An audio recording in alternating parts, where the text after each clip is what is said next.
Bonjour et bienvenue dans cette nouvelle vidéo concernant le traitement parodontal à domicile.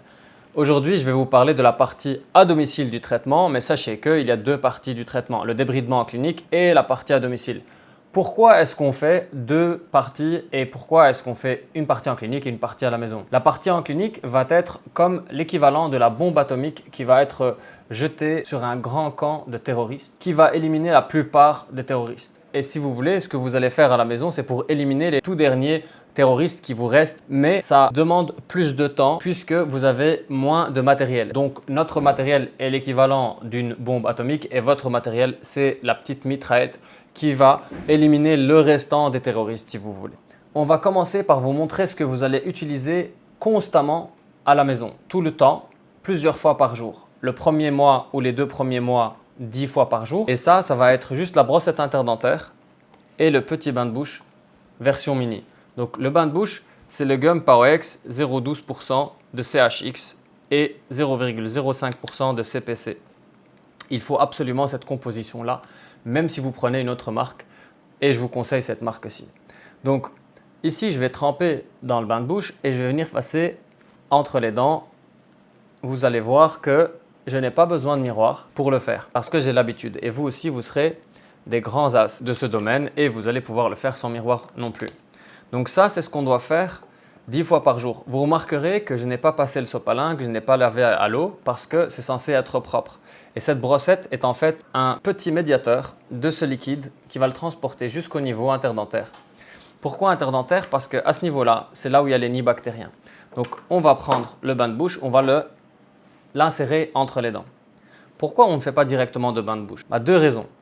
Les bains de bouche, ça dérègle la flore, ça tue toutes les bactéries, y compris les bonnes bactéries. Donc ce que vous risquez d'avoir, c'est une infection de type fongique, donc des champignons. Deuxième raison, si vous faites 1 milliard de bains de bouche, vous n'allez pas pouvoir aller en interdentaire, pile là où le nid bactérien existe. Du coup, il vaut mieux faire ça de façon localisée et de façon étudiée grâce aux brossettes trempées dans le bain de bouche insérées entre les dents. Ça, c'est le premier point. On va passer à la suite. Et la suite, en commençant par la fin, on va vous montrer comment vous allez contrôler après votre repas. Donc, ceci, c'était hors repas, ok? Les petits bains de bouche, brossettes, c'est hors repas, 10 fois les 2 premiers mois. Ensuite, c'est 5 fois par jour à vie. Que vous le vouliez ou non, pourquoi? Parce que le cycle de reproduction d'une bactérie est très rapide, donc qui ne dépasse pas l'heure. Donc il faut absolument qu'on les tue, surtout le premier mois, une fois par heure. Comme ça, on empêche leur repeuplement et leur reproduction massive. Vous avez compris ce point qui est crucial. On va passer au point suivant. Une fois que vous avez nettoyé avec toute la panoplie qui est devant moi, que je vais maintenant expliquer, il faut que je vous explique comment est-ce qu'on utilise cet écarteur. Donc cet écarteur est fourni lorsque vous avez fait le soin, comme l'ensemble du matériel qui est devant moi, ou du moins on essaye de vous fournir un maximum en cadeau. Ce que vous n'avez pas reçu, vous pourrez vous le procurer sur internet ou en grande surface. Donc premièrement, je prends donc l'écarteur, il y a un côté plus épais, c'est le côté intérieur. Et le côté plus fin, c'est le côté extérieur. Et les oreilles, vous les mettez vers le haut, vers le bas, on s'en fiche. Du coup, je plie de cet écarteur comme ceci et je l'insère dans la bouche. Un dé à l'intérieur d'un l'air. Ainsi, je peux voir mes dents et je peux passer à la seconde étape. L'étape est prendre avec une presselle qu'on va vous fournir également, sinon une pince à épiler propre, une petite éponge comme ceci avec laquelle on va badigeonner et gencives et dents parce que vous allez voir qu'on nettoie autant la gencive que les dents, que la langue, que tout. Donc, on va badigeonner partout et on va laver à l'eau claire. Une fois qu'on a lavé, ce qui reste, c'est la plaque résiduelle. Normalement, on doit le faire après le nettoyage et il doit y avoir aucune plaque résiduelle. Maintenant, comment est-ce qu'on fait pour nettoyer les dents correctement? Donc, une fois qu'on a compris que ceci est un révélateur de tous les soirs pour vérifier si vous avez bien nettoyé de votre journée, on va commencer à vous expliquer comment est-ce qu'on utilise toute la panoplie pour pouvoir avoir une hygiène dentaire correcte. Pour avoir une hygiène dentaire correcte lorsqu'on a une maladie parodontale, on commence par le jet d'eau. On met, si vous voulez, un petit bouchon de ce bain de bouche, le PowerX de chez Gum, par exemple. Toujours la composition 0,12 CHX, 0,05 de CPC. Retenez bien. Donc on met un bouchon, on balance dedans, on met le reste en eau. On met la version, le mode soft ou pulse. À chaque fois que vous avez un bruit, vous changez de dent. Donc vous allez aller là, puis là, puis là. Le but c'est d'aller en interdentaire et faire éjecter tous les débris alimentaires de l'extérieur et ensuite pareil de l'intérieur, pile au niveau de l'espace interdentaire comme la petite brossette. Une fois qu'on a fait ça, on a enlevé un petit peu le gros. On commence à brosser la gencive. On prend un tout petit peu de dentifrice Paroex, pareil 0,12 CHX, 0,05 de CPC et on met une toute petite quantité. Donc vraiment cette quantité-là, on l'étale sur la gencive. Ensuite, donc, je vous le montre là-dessus. Donc je vais l'étaler de ce côté-là. Bien sûr que j'étale partout, mais je vais vous montrer que ici. Ensuite, j'allume et je fais des mouvements rotatifs. Voilà, en massage sur la gencive. Le but, c'est de nettoyer la gencive et on peut aller un peu sur les dents, il n'y a pas de problème. Ok, en mouvement rotatif. Une fois qu'on a nettoyé cet endroit, quand on a des implants pareil, on peut aller vraiment à l'intérieur de la gencive et faire sortir les débris, essayer de faire sortir les débris. Et quand on est au niveau de la gencive, on peut faire des mouvements rotatifs. Une fois qu'on a fait cela, on peut passer à la seconde phase qui est le nettoyage avec le gratte-langue. Le gratte-langue, on va mettre pareil, le même dentifrice un tout petit peu. On va commencer à frotter doucement la langue. Okay. Ensuite, on va la racler et tapoter dans le lavabo comme ceci pour pouvoir éliminer l'excès. Donc le gratte-langue, c'est 2 fois par jour. Ceci, c'est minimum 2 fois par jour si vous mangez 2 fois et plus si vous mangez plus. Donc à chaque fois que vous allez manger ou grignoter, vous allez faire toute cette série. Vous allez voir que le grignotage, vous allez bien hésiter à en faire dès que vous savez quelle quantité de nettoyage vous devez faire. Donc je continue avec la prochaine étape qui est, comme je l'explique, le passage du fil dentaire. C'est pour éliminer les débris qui sont pile entre les dents, donc au niveau du point de contact. Cet endroit-là où se logent les bactéries également et qui font des caries généralement. Mais bon, vous êtes un tout petit peu épargné, vous en tant que malade parodontaux. Donc toute personne atteinte de parodontite a moins de risque d'avoir des caries parce que les bactéries qui font la parodontite mangent celles qui font les caries et c'est pourquoi vous avez moins de caries que les autres. Ça ne veut pas dire que vous n'en avez pas. J'ai des patients qui ont les deux.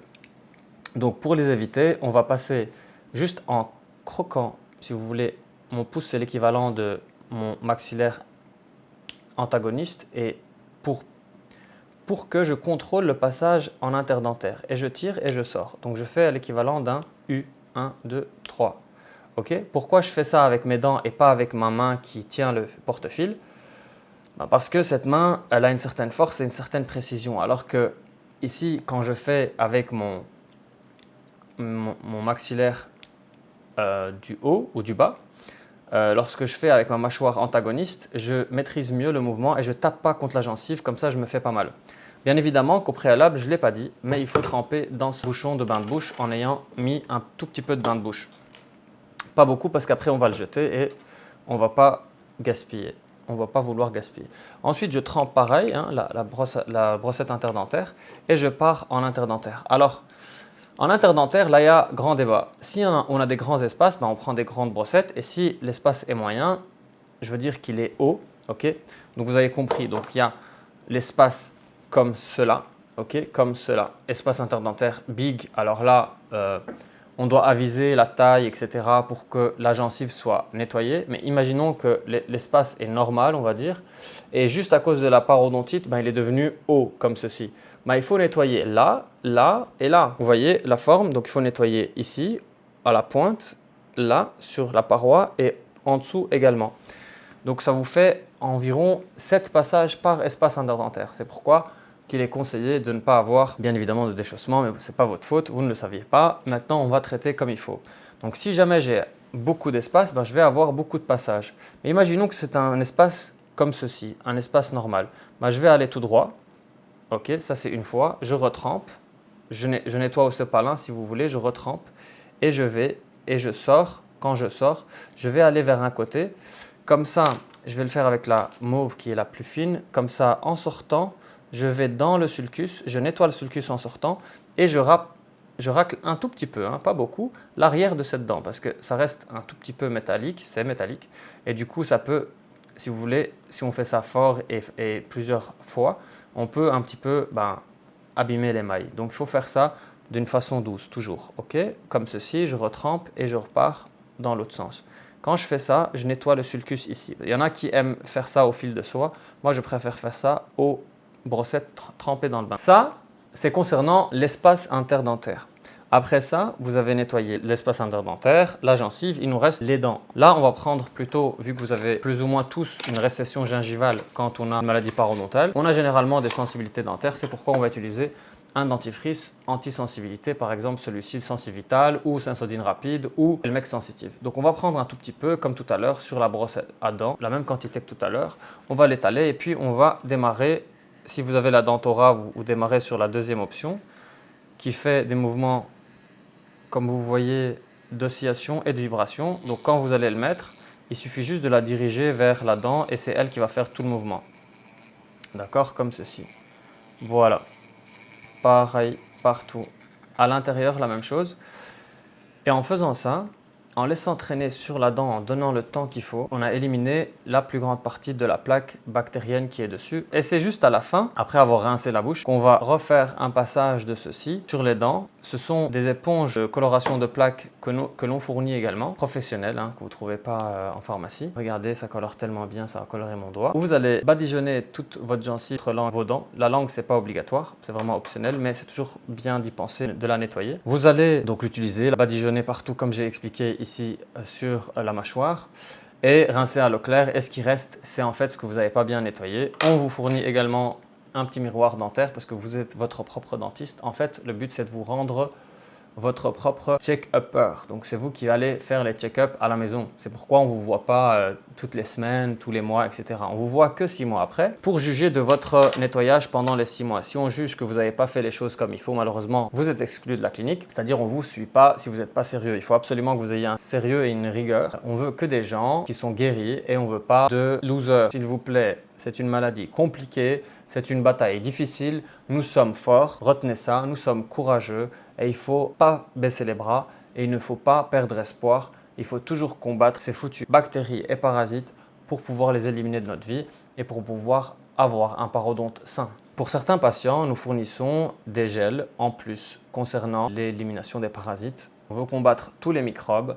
On veut que le parodonte soit sain d'inflammation, sain d'infection, parce que quand il n'y a plus d'infection, il n'y a plus d'inflammation. Quand il n'y a plus d'inflammation, il n'y a plus d'os qui se réduit. Essayez de venir le plus tôt possible, parce que comme je dis à mes patients, c'est vrai que nous avons une méthode quand même développée. Mais quand vous venez et vous êtes déjà en stade 4, on peut difficilement vous aider parce que c'est un combat qui est très difficile. Vous êtes déjà en mobilité dentaire, etc. Essayez de venir le plus tôt possible, s'il vous plaît. Venez vous diagnostiquer, même si vous ne voyez pas que vous avez des symptômes, parce que vous ne savez pas, en fait, si vous avez la maladie ou pas. Laissez-nous nous-mêmes diagnostiquer si vous l'avez. Laissez-nous nous-mêmes juger et mettre notre savoir-faire à votre disposition. Donc, s'il vous plaît, venez au plus vite, consultez, ok. Nous vous faisons un contrôle, un diagnostic. On va vous dire, c'est un stade 1, c'est un stade 2, c'est un stade 3, c'est un stade 4. On va vous dire ce que ça coûte. Ça coûte en milliers d'euros, je vous le dis, parce que ce sont des produits qui sont hyper coûteux. Il y a des produits qu'on achète 800 € le millilitre, il y a des produits qu'on achète 100 € le gramme. C'est vraiment hyper coûteux et vous payez un petit peu ce que l'on paye également pour pouvoir vous soigner et on met tout ça à votre disposition. Je comprends que pour certains, ça soit cher et je vous invite, mes chers amis,